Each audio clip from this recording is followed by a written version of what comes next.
Hello and welcome to Barbarian Law, the YouTube channel. My name is Karim and I'm the managing partner of Barbarian Law, where we perform transactional law services. Today we are discussing match fixing.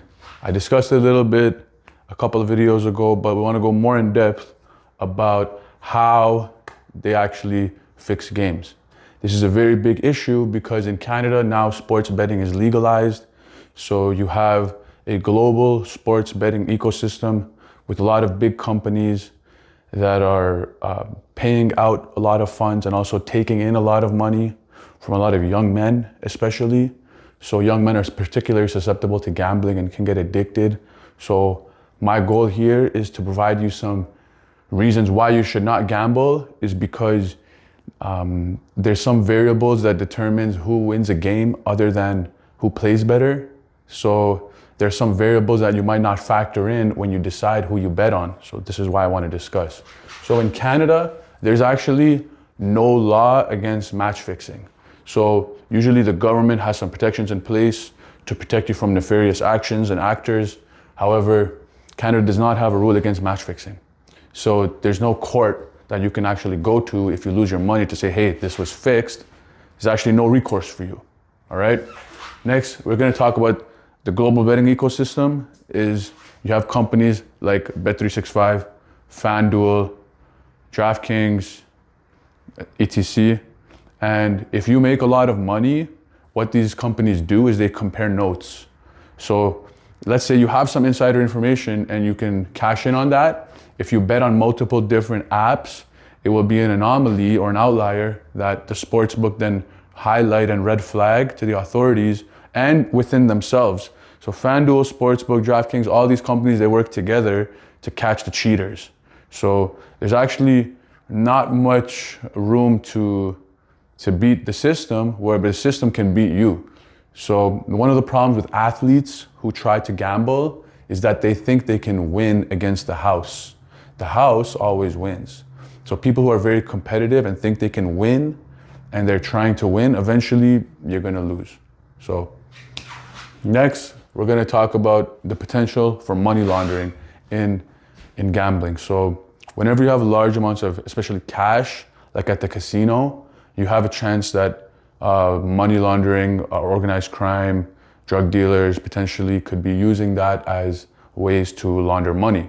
Because if you're gambling a bunch of money, hundreds of thousands of dollars, and at the end you can get a check from OLG, from Ontario Lottery Gaming Commission, AGCO, whatever, and it's basically a check that you can deposit after tax income into your account, then this is a red flag and gray area that needs to be addressed.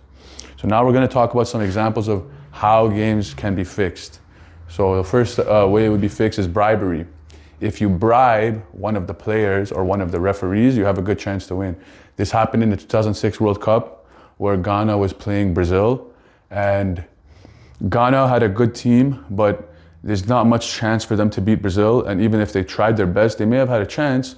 But a couple of the players, they said, you know what, let's just take the L, get some payment, and then we're going to lose anyway. So at least we get some money for our loss. So if you go look at the highlights of the 2006 game, one of the defenders, he goes and keeps everyone onside, or they might make some bad clearances to enable Brazil to score. So if you go watch the highlights, you can see how you fix a game from the player side. So that's bribery, paying people to fix the outcome. Next, we have corruption. Corruption can happen at many levels. So corruption, I think about that meme of that guy who says, corruption is not bad. Corruption is only bad if I'm not involved.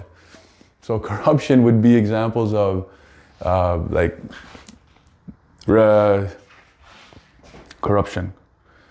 What is an example of corruption? I don't do corruption, but someone who does would be if a team official would be bribing, not bribing, but team officials can try to take some steps, and corruption is a very broad thing, so I don't want to limit it. However, corruption is, generally speaking, when someone is doing something they're not supposed to do to gain an unfair advantage. So I'll give you another example for crooked refs is, let's talk about the NBA for a second. There's Tim Donahue, was a referee tasked with the game between the Los Angeles Lakers and the Sacramento Kings. The ref may have whatever incentive from the league or his own pocketbook. Maybe he's getting pressured from organized crime where he's asked to fix the game. So in that game, they gave so many free throws to the Lakers, over 40, 50 free throws for the Lakers. They didn't give any for the Kings. And it's very obvious what's happening, right? When the ref is crooked. For spot fixing, this is when you only fix a certain part of the game. For example, if you only wanted to fix the first half of a game, or if only one portion of the game. For example, with Terry Rozier, who was an NBA player who was charged with gambling, he would bet the under on himself on the points, and he would leave a game midway through with an injury, and he would tell people in advance, hey, I'm going to leave this game with an injury, so bet the under on points with me. It happened in the first game of the NBA season this year. Had I had known, I would have bet my whole house on Terry Rozier's under, and at the end of the day, will the sportsbook pay me out? That's at their discretion. So you'd be betting your whole house, and you may or may not even be able to capitalize on that. It's not fair. So underpaid players. One way that the organized crime, they can succeed is if they find players who are like very underpaid. And these guys who don't have money, they actually are much more likely to do something wrong because they're financially incentivized. So there's a guy named Damon Jones. He's a bench player in the NBA. He's been an assistant coach. He just got charged with gambling because not only did he know NBA players who would give him information about certain outcomes, he also would set up poker games with see-through glass, or it would just filter, it would feed the card information to him somehow. So he would know what other people's cards were because it was a rigged table, okay? So some people, they have access to a lot of network of high net worth individuals. So they may use that to collect some big whales in to take their money. Next, we talk about project managers. This is someone who has a control of the team and they want to control the outcome of the game. So for example, when Chauncey Billups, who was also part of the same ring as Terry Rozier and Damon Jones, he got arrested because he knew that his team was tanking, which means they were losing games intentionally to get a better draft pick. So he would tell people that, hey, we're not playing our best players today, or they're sitting. So then you can gamble on the team to lose. So if the team is intentionally trying to lose, this is why the NBA is trying to fix the tanking issue and change the lottery odds such that the worst teams are not always getting the best players, because if you get a better player for losing games, you're going to lose more games, whereas the NBA doesn't want shitty games on TV, because if no one wants to watch the regular season games, they're going to lose money. It's eventually all about the money. So now we're talking about manipulating motivations. This is just like what I mentioned, where a team might be incentivized to lose, right? For example, for a draft pick, so if you put players in that they've already been paid, that they don't have much incentive, if you put in more younger players that are trying to prove themselves, they might actually play more honestly than someone who's already doesn't give a fuck about the outcome, or has already made their money and they're not trying to push themselves. So targeting obscurity, this is when you target, like for example, an obscure player, but you can also target obscure leagues. So in Canada, there was a Canadian soccer league that was very susceptible to match fixing, because people in Europe were betting on the Canadian soccer league games, because Canadian soccer league sounds like it's a big league, but really it was very semi-professional.